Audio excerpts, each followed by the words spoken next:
सारे protocol equal cost load balancing करते हैं, ठीक है। सारे जितने भी प्रोटोकॉल हैं सब इक्वल कास्ट लोड बैलेंसिंग करते हैं, लेकिन EIGRP में एक फीचर है अनइक्वल कास्ट लोड बैलेंसिंग, लेकिन उसके लिए भी रिक्वायरमेंट है। रिक्वायरमेंट क्या है?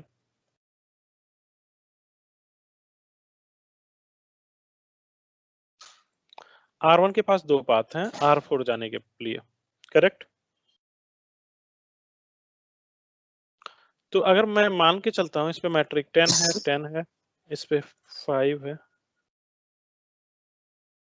और इस पे 10 है, तो कौन सा पाथ बेस्ट होगा?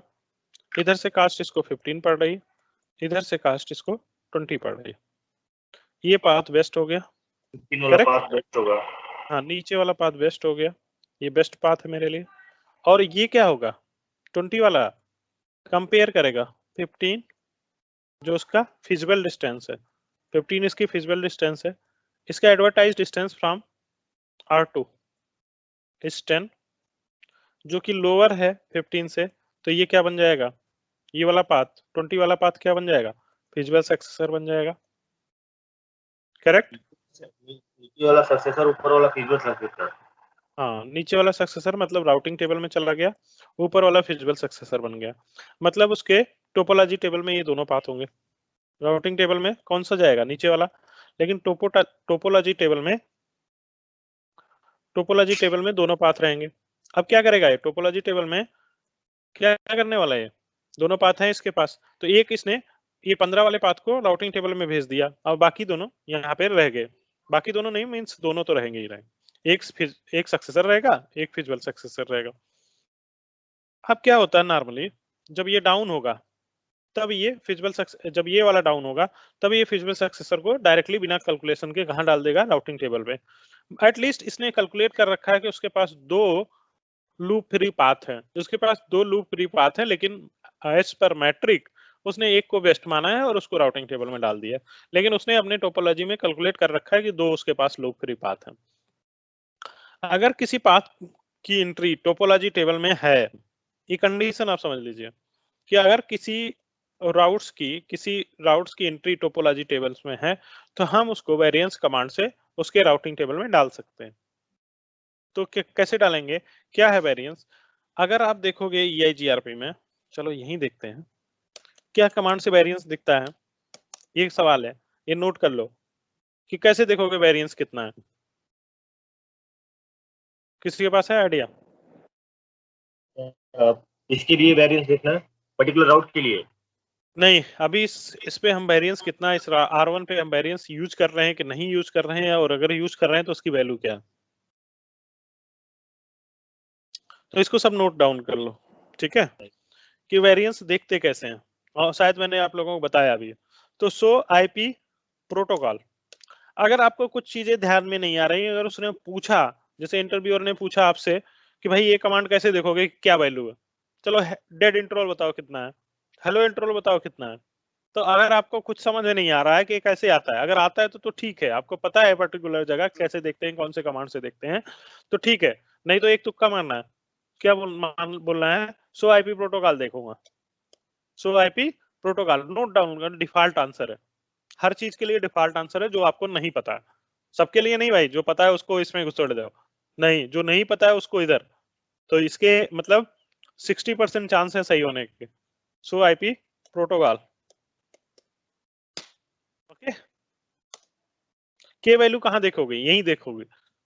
राउटर आईडी कहाँ देखोगे? यहीं देखोगे। एक्सेस लिस्ट देखोगे? यहीं देखोगे कि कोई एक्सेस लिस्ट चल रहा है कि नहीं, राउट मैप चल रहा है कि नहीं, प्रीफिक्स लिस्ट चल रहा है कि नहीं।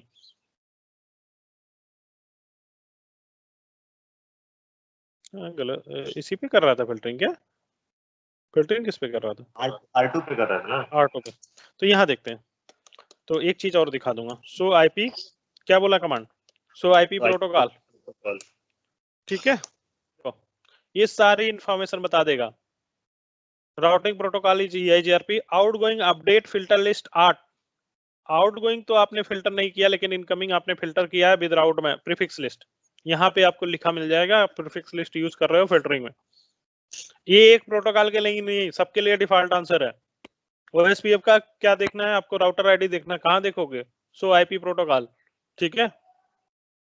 अगला देखो, डिफॉल्ट नेटवर्क फ्लैग्स आउटगोइंग ये सब छोड़ दो, सारे डिफॉल्ट एक्सेप्ट कर रहा है। एएस नंबर 1 है, मैट्रिक के वैल्यू देखो डिफॉल्ट है, के 1 और 3 1 होते हैं, बाकी सब 0 होते हैं, तुम्हें पता है।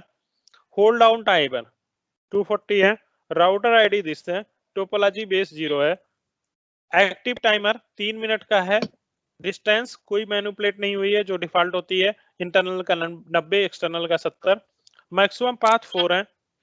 मैक्सिमम पाथ 4 का मतलब क्या है कि अगर उसके पास 4 इक्वल कास्ट पाथ होंगे तो क्या करेगा, उस पर लोड बैलेंस करेगा।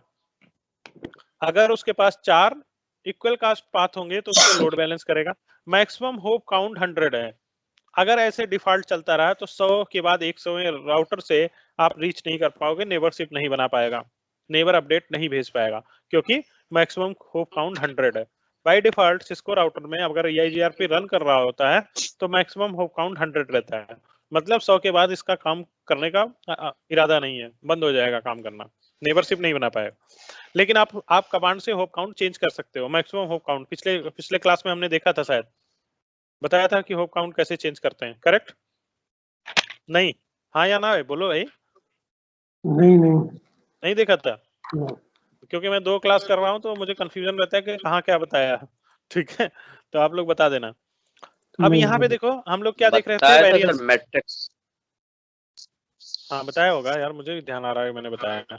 सो हाँ, तो आप इसको चेंज करना देख सकते हो, होप काउंट कैसे चेंज कर सकते हैं।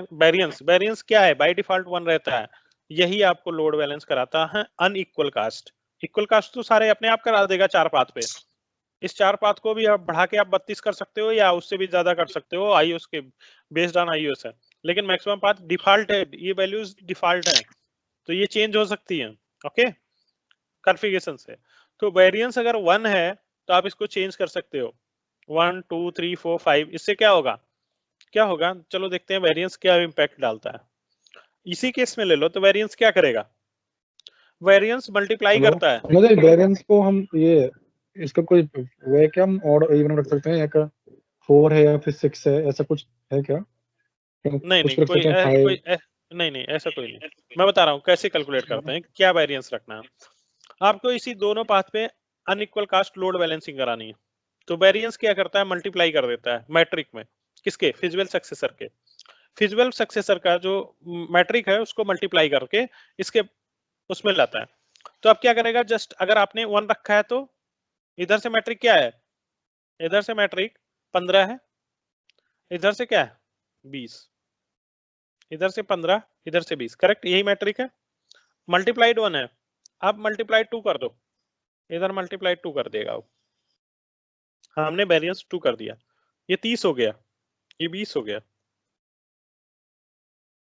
कौन सी वैल्यू हायर है, जो आपके राउटिंग टेबल में एंट्री हुई है बाय डिफॉल्ट, ये वाली वैल्यू अब ज्यादा हो गई, ये 20 है, मतलब अब इसको भी राउटिंग टेबल में जाना चाहिए, लोअर वैल्यू विल प्रिफर। अब आपके फिजिबल सक्सेसर से जो सक्सेसर है उससे फिजिबल सक्सेसर लोअर है, अब क्या हो जाएगा, ये अब ये सक्सेसर बनना चाहिए इसको, तो अब ये भी जाएगा राउटिंग टेबल में, ये भी राउटिंग टेबल में जाएगा, 3:2 का रेशियो होगा, दोनों एक साथ जाएंगे। अब 3:2 का रेशियो मतलब एक इस पे क्या जाएगा, 2 पैकेट जाएंगे, इस पे 3 पैकेट जाएंगे, ठीक है, मतलब मैं उल्टा बोल रहा हूँ, इस पे 3 पैकेट जाएंगे, इस पे 2 पैकेट जाएंगे, जिसकी मैट्रिक हाई उसको लोअर पैकेट और जिसकी लोअर उसको हायर, तो इसके इस पे 3 पैकेट जाएंगे, 5 पैकेट में से 3 पैकेट इधर जाएंगे, 2 पैकेट इधर जाएंगे, 3:2 का रेशियो है, तो इस पे 2 पैकेट जाएंगे 3 वाले पे और 2 वाले पे 3 पैकेट जाएंगे। कैलकुलेशन बताऊं कैसे, देखो कैसे, रेशियो का ऐड करना, 3 + 2 कितना हो गया 5, ठीक है। अगर अब लेते हैं 5 पैकेट आए, 5 पैकेट में क्या होगा, जैसे 5 पैकेट आए तो जिसका लोअर है उससे मल्टीप्लाई, मान लो 10 पैकेट आए तो जो टोटल है उससे भाग देते हैं और उससे मल्टीप्लाई करते हैं उल्टे वाले से, जैसे ये है मान लो 10 पैकेट आए तो जो वैल्यू आई उससे भाग देते हैं और इससे मल्टीप्लाई करते हैं 3 से, 2 वाले में 3 से, 3 वाले में 2 से, क्योंकि यहाँ मैट्रिक का उल्टा होता है, रिवर्स होता है, इसलिए ऐसा। तो ये 6 पैकेट इस पे जाएंगे, 2 वाले पे 6 पैकेट और 4 पैकेट इस पे जाएंगे। ठीक है, तो ये सिर्फ आप वेरिएंस मल्टीप्लिकेशन देखेंगे, बस आपको वो वैल्यू लेना है जिससे ये वैल्यू इससे लोअर हो जाए। अगर मान लो मैं इधर इधर लेता हूं, अगर ये 30 होता, 30 मान लो, तभी ये फिजिबल सक्सेसर रहता है, क्योंकि कंपेयर इससे होता है एडवर्टाइज डिस्टेंस से। ठीक है, तभी ये फिजिबल सक्सेसर है। लेकिन अगर ये वैल्यू 30 हो जाती, जो मैंने अभी यहाँ 10 लिखा है, अगर ये 30 हो जाती तो फिजिबल सक्सेसर नहीं होता, तो ये कभी भी आपका वेरिएंस काम नहीं करता। वेरिएंस तब काम करेगा जब ये फिजिबल सक्सेसर की कैटेगरी में आएगा तब। अगर ऐसी मैट्रिक है 30 और 10, तो ये फिजिबल सक्सेसर बन रहा है। एडी वैल्यू कम रहेगी हमारा फिजिबल सक्सेस से, फिजिबल डिस्टेंस से, तब हमारा बनेगा, है ना। हाँ, एडवर्टाइज डिस्टेंस हमेशा फिजिबल कम रहेगी इससे, सक्सेसर है, जो 15 और 10 सक्सेसर है तो बन जाएगा। हाँ रुको अभी मैं बता, देखो अब फिजिबल सक्सेसर की कंडीशन क्या है। नीचे वाला तो सक्सेसर बन गया, 15 है मैट्रिक, उसमें कोई दो राय नहीं है। ठीक है, अभी मेरा इसकी इधर से मैट्रिक कितनी हुई, 15। एडवर्टाइज डिस्टेंस क्या थी, 5। अगर एडवर्टाइज डिस्टेंस,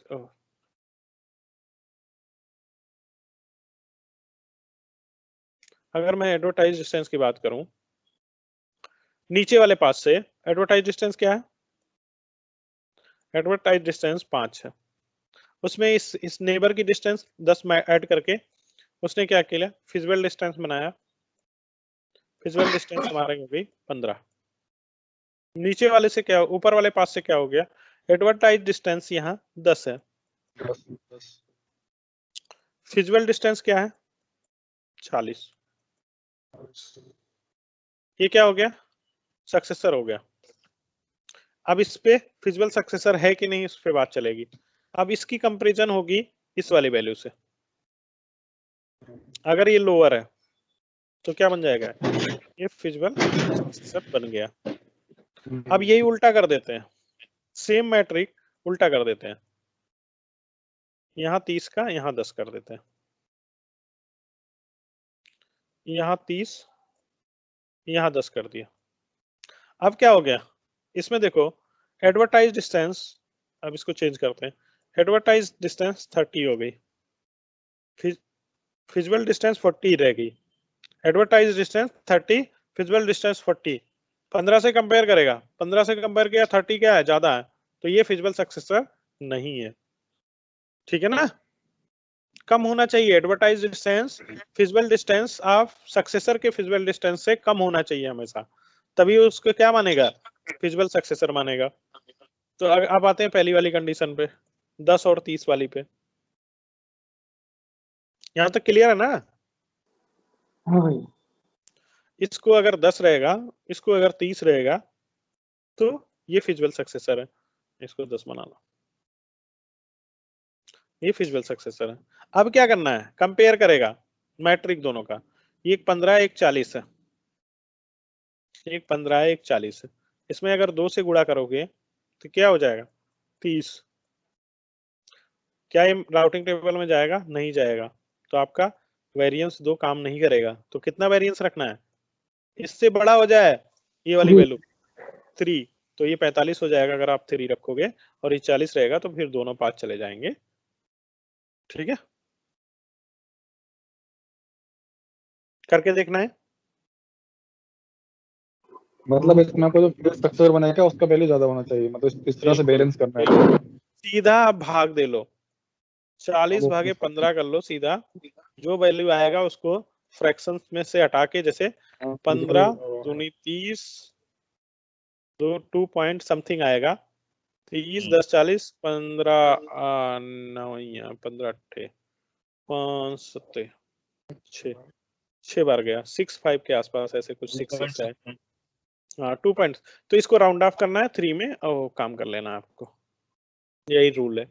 ठीक है, तो अगर 2 वेरिएंस रहेगा तो काम नहीं करेगा, आपको 3 करना पड़ेगा, 3 वेरिएंस में।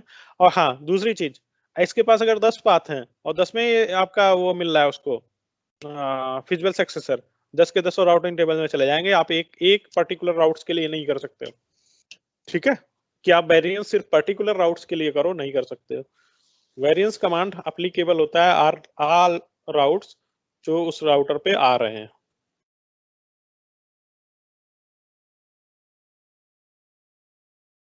और कुछ क्वेश्चन करके देखना है। अच्छा, ये एक चीज पूछ रहा था कि जैसे ये R1 से जब ये राउट जा रहे हैं R4 पे नीचे से, ठीक है, तो मेन जहाँ से जाने चाहिए अभी फिलहाल, उस हिसाब से अगर वो R1 से R3 के वाया R3 जाना है ना अभी नीचे, तो वो पाथ डाउन होता है, ठीक है। हाँ, तो सारे यूज होंगे। नहीं तो वो जाएगा ऊपर वाले से R2 से सारा राउट। करेक्ट। तो कुछ डाउन टाइम भी होगा, कुछ सेकंड का, ऐसा कुछ नहीं, फ्रैक्शन ऑफ माइक्रो सेकंड अगर ये फिजिबल सक्सेसर बना हुआ है तो। हाँ, अगर फिजिबल है तो।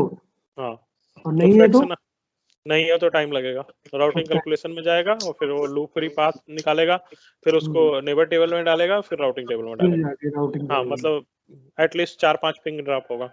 ओके। अगर वो फिजिबल सक्सेसर है। लेकिन अगर तुमने वेरिएंस कमांड यूज करके उसको राउटिंग टेबल में डाल दिया है तो कोई ग्लिच भी नहीं आएगा। ओके। क्योंकि तब वो कास्ट बैलेंसिंग कर रहा है, मतलब 2 पैकेट इधर से जा रहे हैं, 3 पैकेट इधर से जा रहे हैं। पहले से ही वो वर्किंग है। हाँ, एक्टिव है पाथ, एक्टिव है वो लाइन, दूसरी लाइन भी बैलेंस कर रहे हैं। तो ये देखना है। ये कंडीशन क्या होता है? 12:30 12 क्या बोल रहे हो? Feasibility condition. हाँ, वही तो बता रहा था, फिजिबिलिटी कंडीशन पे ही डिस्कस हो रहा था। यही तो कंडीशन है फिजिबिलिटी कंडीशन, कि एडी जो है उससे, हाँ, फिजिबल डिस्टेंस से कम होना चाहिए एडी, तभी वो फिजिबल सक्सेसर बनेगा, नहीं तो नहीं बनेगा। तभी वो नेबर टेबल में नहीं आएगा। अगर नेबर टेबल में नहीं आया तो आप वेरिएंस कमांड आपको कुछ नहीं कर पाएगा। यही तो आपको बता रहा था मैं तब से। अगर वेरिएंस मैंने मान लो वहां पर मैं वैल्यू तो पुट कर सकता हूँ ना, वेरिएंस बाय डिफॉल्ट तो 1 ही होता है। अगर मैं उसको वेरिएंस बढ़ा दिया 3 और 4 कर दिया अलग अलग पाथ के लिए, तो उस पे क्या राउटिंग पे क्या इम्पैक्ट पड़ेगा? पाथ कैलकुलेशन उसका कैसे होगा? अगर आपका पाथ आपके नेबर टेबल में नहीं आया तो वेरिएंस कुछ भी इम्पैक्ट नहीं करेगा। अगर आपका नेबर टेबल में है तो जाके वो राउटिंग टेबल में डाल देगा और अनइक्वल कास्ट लोड बैलेंसिंग करेगा, ठीक है। Unequal cost load balancing means अगर आपका 10 और 20 के रेशियो में मैट्रिक है तो पैकेट 2 और 1 के रेशियो में जाएगा। समझ आ रही बात? नहीं आ रही? पहली बात तो अगर फिजिबल सक्सेसर आपके पास है तभी आपका वेरिएंस काम करेगा। अब आपने वेरिएंस का, जैसे इस वाले केस में आपने वेरिएंस 3 लगा दिया, ठीक है। वेरिएंस 3 लगाने के बाद मैट्रिक क्या हो गया? एक का 30 हो गया, एक का 40 हो गया, यही ना? नहीं, एक का 45 हो गया, एक का 40 हो गया। आफ्टर वेरिएंस एक का मैट्रिक 45 हो गया, एक का 40 हो गया, करेक्ट? हाँ। अब इसी रेशियो में वो पैकेट ट्रांसफर करेंगे। मतलब अगर मान के चलो 3 पैकेट इधर जाएगा, 3 पैकेट इधर जाएगा तो 4 पैकेट इधर जाएगा। मतलब नॉट एग्जैक्टली, वो अपना कैलकुलेशन देख लेगा, 3 पैकेट इधर 4 पैकेट इधर जाने वाला। चलो देख लेते हैं, इसको करके दिखाता हूं मैं। चलो, जब इतनी क्वेरी है तो करके देखते हैं।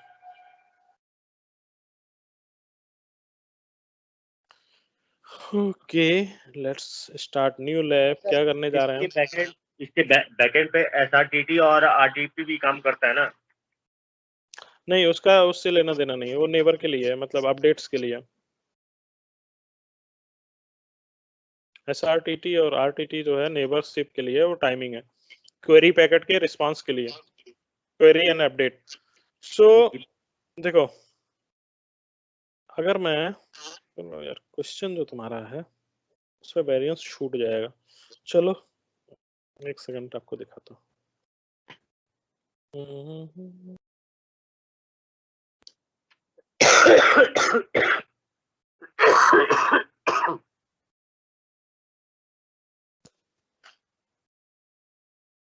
ये डॉक्यूमेंट मैंने सबको भेज दिए हैं, ठीक है भाई, बहुत मेहनत से बनाया है ये सब डॉक्यूमेंट। पैकेट पैकेट ये जीआरपी का कोई और बनाया मैंने।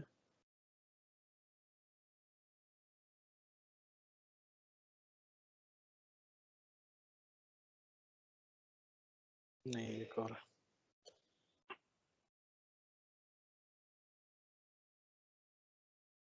ये वाला चाहिए था। स्क्रीन दिख रही है ना सबको? हाँ दिख रहा है। दिख रहा है।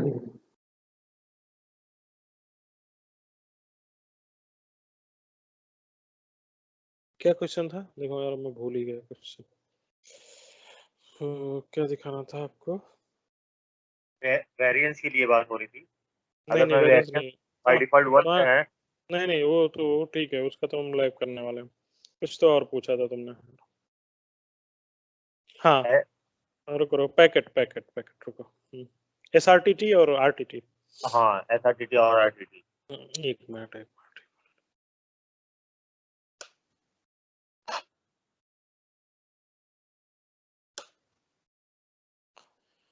सबसे पहले देखना पड़ेगा कौन कौन से पैकेट हैं तुम्हारे पास EIGR में पैकेट टाइप। तो सबसे पहले सबसे जरूरी चीज है वो है ये रिलायबल ट्रांसपोर्ट प्रोटोकॉल यूज करता है। अब ये कहां से आगे कौन सी चिड़िया? रिलायबल ट्रांसपोर्ट प्रोटोकॉल का मतलब क्या है? रिलायबल ट्रांसपोर्ट प्रोटोकॉल का मतलब है कि जो भी पैकेट वो भेजेगा उसका उसको एक्नॉलेजमेंट चाहिए। ठीक है, अगर एक्नॉलेजमेंट TCP नहीं किसी भी टाइप का नहीं, वही मैं बोल रहा हूँ कि आरटीपी प्रोटोकॉल है उसका मीन्स है कि अगर अगर मैंने कोई आपको पैकेट भेजा, ठीक है, आपको मान लो मैंने हेलो भेजा, तो मुझे क्या चाहिए? उसका एक्नॉलेजमेंट चाहिए, नहीं तो मैं क्या करूंगा? नेबरशिप ब्रेक कर दूंगा। ठीक है, तो सारे पैकेट इसके रिलायबल ट्रांसपोर्ट प्रोटोकॉल यूज नहीं करते, सारे को अब वो नहीं चाहिए, लेकिन हाँ इसके जो पैकेट हैं, पहले पैकेट टाइप समझते हैं। Hello, update, query and reply, acknowledgement. तो 5 टाइप के इसके पैकेट हैं, hello, update, query, reply and acknowledgement. तो हेलो क्या है? नेबर डिस्कवरी में यूज करता है, नेबर डिस्कवरी, और उसके बाद ये क्या करता है? नेबर अप है उसके लिए समझ लीजिए यूज करता है। So packets are used in neighbor discovery as soon as you send the hello packets and receive from EIGRP routes will try from the neighbor adjacency। इसके लिए आपको कोई भी एक्नॉलेजमेंट नहीं चाहिए। मतलब हेलो जो क्या है रिलायबल ट्रांसपोर्ट प्रोटोकॉल यूज नहीं कर रहा है। अपडेट की बात करते हैं, packets have updates routing information and sent reliable to whatever the router requires this information. Update packets can be sent single neighbor using unicast or group multicast. So अगर उसने अपडेट पैकेट भेजा तो उसको क्या चाहिए? एक्नॉलेजमेंट चाहिए। Next, query message भेजता है तो क्या चाहिए उसको? उसको एक्नॉलेजमेंट चाहिए। तो means update, query and reply. Reply जो है रिस्पांस है, ठीक है, रिस्पांस उसके पास रिकॉर्ड हो गया है, इसके लिए भी उसको क्या चाहिए? एक्नॉलेजमेंट चाहिए कि आपको रिप्लाई मेरा मिल गया। बस एक्नॉलेज और हेलो का कोई अपडेट नहीं चाहिए।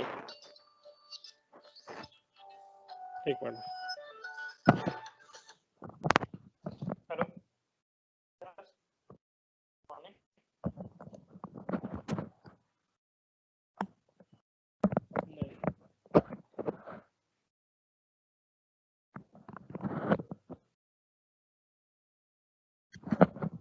सो इस टाइप से वो जैसे कोई क्वेरी या कोई आरटीपी जो है पैकेट भेजता है अपने नेबर को, अपना टाइमर चालू कर देता है। तो आपको नेबर में 2 टाइम दिख रहे होंगे। मैंने बंद कर दिया। RTT and SRTT. आरटीटी है रिस्पांस टाइम टू नेबर, ठीक है, उतने टाइम में वो रिस्पांस जो है एक्सेप्ट देखते हैं किसके लिए? 444 के लिए, मतलब R4 के लूप बैक के लिए। कुछ तो चल रहा है, नेबर आप आए हैं, पता नहीं कहाँ क्या क्या हुआ। सो चलो देखते हैं। सो आईपी राउट, अभी पता चल जाएगा कि कहीं कुछ गड़बड़ है कि नहीं। 4 का राउट आ रहा है, टोटली लोड बैलेंस कर रहा है क्योंकि इक्वल कास्ट लोड बैलेंसिंग हो रहा है।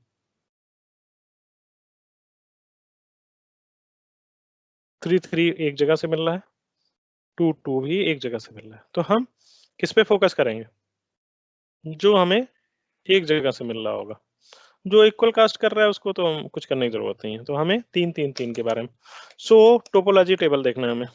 IPEIGRP टोपोलॉजी टेबल में कोई फिजिबल सक्सेसर है या नहीं है। 4 के लिए तो है और किसी के लिए हमें दिख ना रहा है। कोई दिख रहा है फिजिबल सक्सेसर? नहीं दिख रहा है।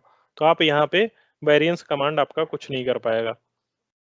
देखो 3 के लिए भी 2 पाथ हैं इसके पास, दिख रहा है भाई? अगर मुझे 3 पे जाना पड़े, अभी देख रहे हो, देखो अभी कैसे जा रहे हैं 3 पे, 13.3 मतलब डायरेक्टली कनेक्टेड है, उससे जा रहे हैं सीरियल 3/1 से। Let's set it. ओके, मैं डुप्लीकेट विंडो खोल सकता हूँ और उस पे देखते हैं दोनों पे एक साथ कमांड चलता है कि नहीं। ठीक है, अभी देखो क्या होगा, नेबरशिप डाउन हो गई, लेकिन अभी भी हमें 3 राउट्स मिलेगा, 3 का राउट मिलेगा। देखो कहाँ से मिलने लगा, 2 से मिलने लगा, वाया उधर से। ठीक है ना, पहले 3 डायरेक्टली दे रहा था, अभी 3 ने 4 को दिया है, 4 ने 2 को दिया है, 2 ने मुझे दिया है, मतलब R1 को दिया है। करेक्ट। तो अब की डेट में देखते हैं, उसके पास अब एक ही पाथ रह गया, तब किसी का फिजिबल सक्सेसर और सक्सेसर नहीं दिखेगा। उसके पास दूसरा पाथ था लेकिन फिजिबिलिटी कंडीशन मैच नहीं कर रहा था, इसलिए उसने उसमें टोपोलॉजी टेबल में भी नहीं डाला। अगर फिजिबिलिटी कंडीशन मैच करेगी तभी वो टोपोलॉजी टेबल में आएगा। तो यहाँ पे फिजिबिलिटी कंडीशन मैच नहीं हो रही थी, तो यहाँ पे आपका वेरिएंस कुछ नहीं कर पाएगा। चलो हम चेंज करके देखते हैं। मैं चाहता हूं कि 3 के लिए भी दूसरा पाथ आ जाए एंट्री। करेक्ट। सो अभी देखते हैं, IP राउट, देखिए 3 के लिए पाथ है 2, हमें मालूम है 2 पाथ है, अगर हम सर्च करेंगे तो दूसरा हमें 2.2 से मिल जाएगा, लेकिन वो नहीं आ रहा है ना टोपोलॉजी टेबल में। IPEIGRP topology table. अब यहाँ पे कोई और नहीं है 3 पे पहुंचाने के लिए, सिर्फ सिंगल एक है, जो क्योंकि फिजिबिलिटी कंडीशन नहीं है। अब एक और राउट पे चलते हैं, R2 पे चलते हैं। अब देखिए यहाँ पे कमाल, देखिए यहाँ पे फिजिबिलिटी कंडीशन मैच करने के लिए आपके पास कुछ है। तो IPEIGRP टोपोलॉजी टेबल, देखिए यहाँ पे हमें 3 जाने के लिए 2 इक्वल कास्ट मिलेंगे, ऑब्वियस सी बात है, लेकिन किसी और के लिए भी मिलना चाहिए मुझे। कुछ है नहीं, नहीं मिल रहा, सब एकदम यूनिक टोपोलॉजी अपनी। IP राउट कोई कंडीशन नहीं, 3 पे जाने के लिए इसके पास है क्योंकि वहां से लोड बैलेंस, 4 पे 1 के लिए पाथ होगा और 2 पे 3 के लिए, तो सब एकदम फिक्स है। तो अब क्या करना पड़ेगा हमें, बोलो किस? ये वैल्यू को चेंज नहीं कर सकते क्या, कौन सी डिले को? डिले और बैंडविड्थ दोनों चेंज होती है ना? हाँ, जनरली हम डिले ही करते हैं भाई। ओके।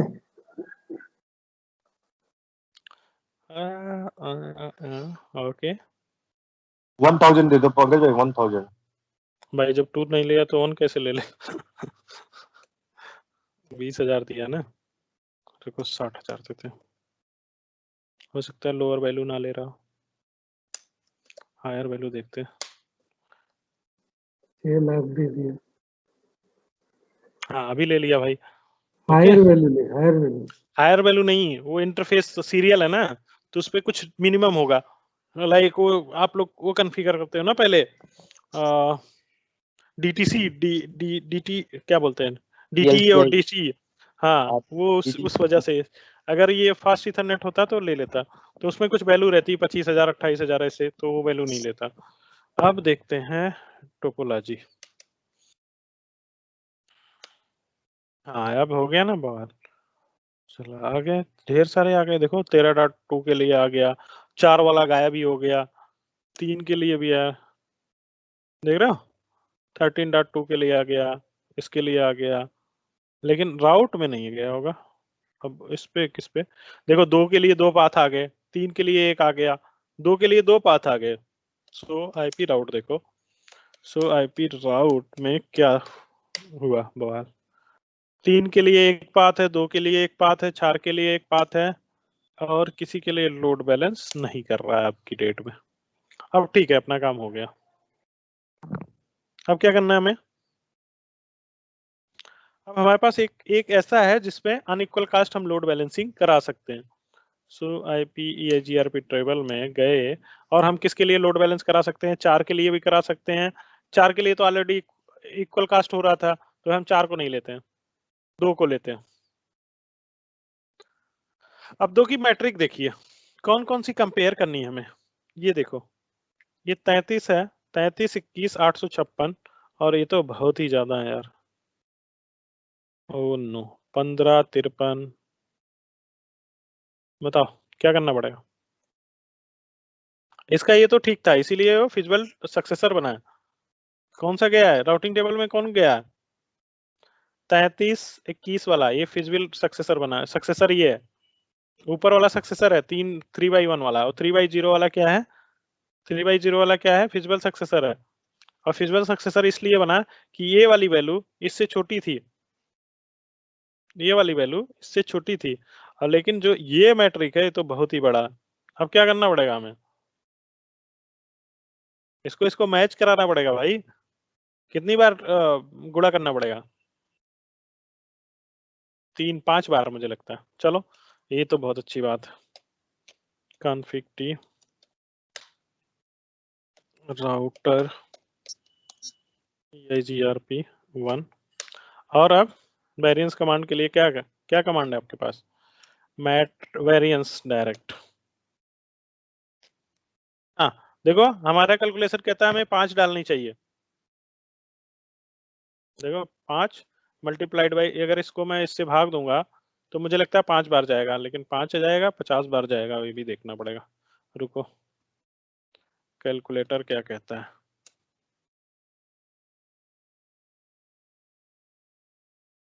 डिवाइडेड बाई दूसरी वाली वैल्यू क्या? बड़ा नंबर नहीं दे देता यार, EIGRP बहुत बड़ा क्या है। अब मुझे भाग देना है किससे? 33, 21, 856 से। 33, 21, 856 से क्या है भाई? 46 आ रहा है। त्रिता। चलो देखते हैं किस पे होता है। हम गलत कैलकुलेट तो नहीं कर रहे हैं?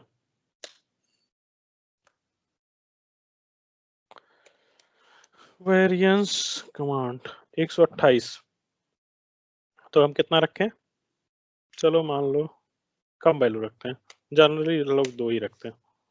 क्या मेरे दोनों से आ गया?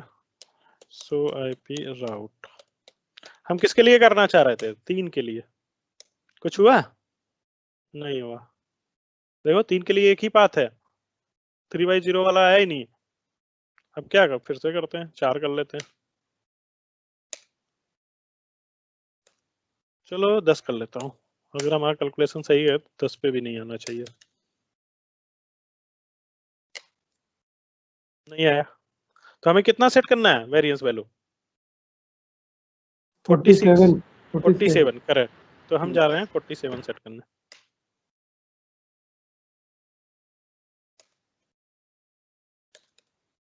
फोर्टी 47 से बड़ी वैल्यू होनी चाहिए, तो मैं 47 ही रखता हूँ, जो एग्जैक्ट हमने कैलकुलेट किया इतनी मेहनत से। अब बवाल हो गया, देखो लिखा आ गया ना। इक्वल आ गया। हाँ, सो अब ये बवाल देखते हैं। सो IP राउट, ठीक है, 2 के लिए आगे पाथ, 3 के लिए अब भी नहीं है भाई। हमने कैलकुलेट किसके लिए किया था? 2 के लिए आ गया, हमने 3 के लिए, 3 के लिए और नंबर चाहिए क्या? सो टोपोलॉजी टेबल, सो IPEIGRP टोपोलॉजी टेबल। इनके लिए हम 3 के लिए कर रहे थे कि 2 के लिए कर रहे थे? 155,386 और डिवाइडेड किया था हमने 33, हाँ इसी से डिवाइड किया था। यार हम 2 के लिए कर रहे थे। ओके, नंबर तो यही डिवाइड किया हमने, चलो ठीक है, किसी के लिए क्या। तो ठीक है, डिवीजन आपका सही है ना, ये ठीक समझ में आया ना। क्या करना है आपको, इस वाली वैल्यू से ये इस वाली वैल्यू को भाग देना है, और जो आएगा वही आपका वेरिएंस होने वाला है। अब पैकेट कैसे जा रहे हैं देख लो, जो कास्टिंग है उसी हिसाब से वो बैलेंस करेगा। सो आईपी राउट देखो, और हमें इसका डिवीजन देखना है, ये इन दोनों का मैट्रिक का डिवीजन देखो, तो ये आएगा 49 पैकेट, 49 पैकेट, 46 7 का रेशियो। 47 का रेशियो का मतलब क्या है, बहुत कम पैकेट दूसरी साइड में जाएगा। चलो एक देखते हैं पैकेट कैसे वेरीफाई कर सकते हैं, कितने कितने पैकेट जा रहे हैं। मैं ट्रेस करता हूँ, ट्रेस राउट किसको करना है, 2 to 2 को, 2 to 2। नॉर्मली ये 3 पैकेट भेजता है, लेकिन हम इसको क्या लिखेंगे, प्रोब। देखो एक नया चीज सिखा रहा हूँ आपको, प्रोब लिखो आप, उसके बाद नंबर ऑफ पैकेट डालो, कितने डालने हैं प्रोब। प्रोब मैं 65,535 ले सकता हूँ, लेकिन इतना बड़ा प्रोब लेने की जरूरत नहीं है, मैं 200 पैकेट भेजना चाहता हूँ। और देखिए कैसे जाते हैं 200 पैकेट, पहला, दूसरा, तीसरा, चौथा, पांचवा। अब यार ये तो बहुत बुरा कर रहा है, देखो बैलेंसिंग देख रहे हो। क्या मतलब समझ सकते हैं, हाँ प्रूफ का मतलब यहाँ क्या समझ सकते हैं कि बता रहा हूँ, कैलकुलेट कर क्या कर रहा है वो। बता रहा हूँ। तो मैं क्या समझा रहा हूँ, सब लोग ध्यान से देखना है। जो आउटपुट आया, यार बड़ा कैसे होगा, ये बड़ा भी होगा, एक मिनट यार। चलो एक बार इसको दोबारा प्रिंट करते हैं अच्छे से।